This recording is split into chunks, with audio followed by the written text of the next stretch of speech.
What is up? It's your boy Falcon back again, and today we're working on a Jeep Chrysler 3.6 liter engine, and the issue that we're having is a code P0128, which is basically telling you your thermostat is bad. So right here we need to take off the hose that goes between the throttle body and the air box right here.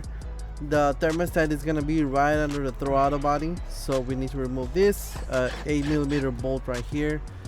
Take that off. Then we have two 10mm bolts that hold down the whole housing to the radiator.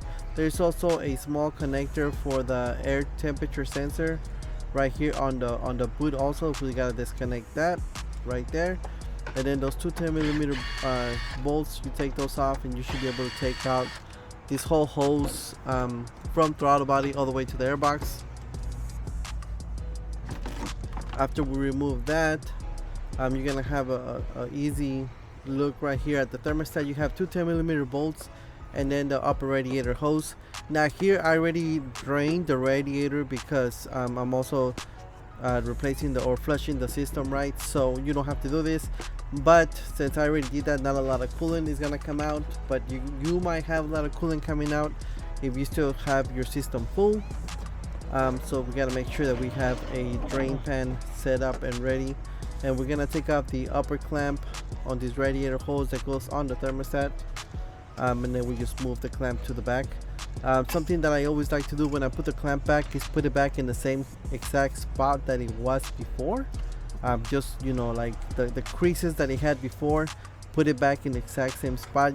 In my experience, sometimes it leaks when you're putting it right back in the same exact spot. So, you know, just do it just so you don't run into any issues. So here it is. Very little coolant came out because, like I said, radiator had already been drained out.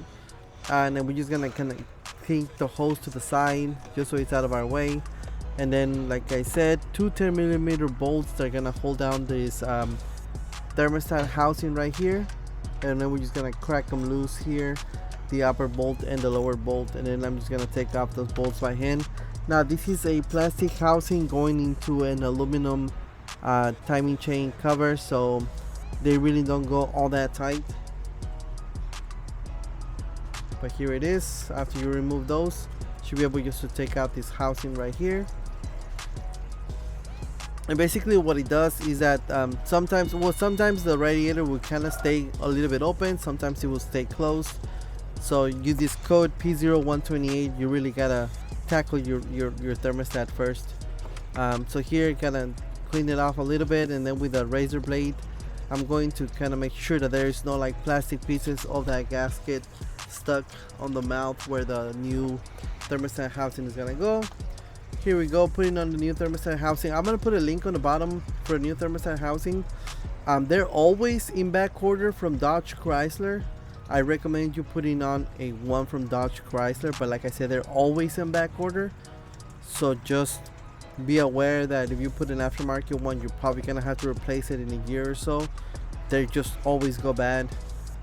Even the dealer ones, there are common issues that they go bad like in a year and a half, 2 years. So after we put in the bolts by hand, we come back and tighten up those two bolts.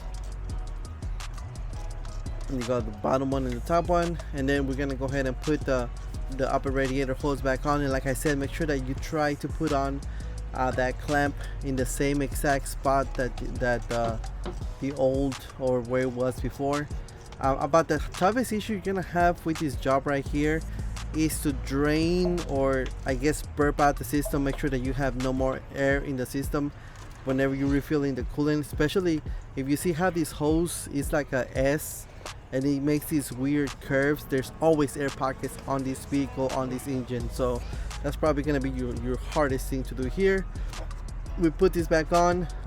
Something that might help out, if you kind of raise the car from the front after you fill it back up with coolant and you put everything back on. Here I am just cleaning it off. You raise the front, take your refill your radiator, leave your radiator cap off, and then just kind of let all the bubbles come out before you put your cap back on. And then just make sure you test out the system, make sure that it does not overheating. Like I said, it is so hard. These vehicles are a pain in the butt to get all the air out of the system. The best thing that I every time I do one of these jobs, I try to sell a radiator flush just so I can make sure I drain the radiator and then I vacuum fill it. It's a lot easier. But for you, just make sure that you get all the air out. And that is how you're gonna fix a code P0128. Hope this video helps out.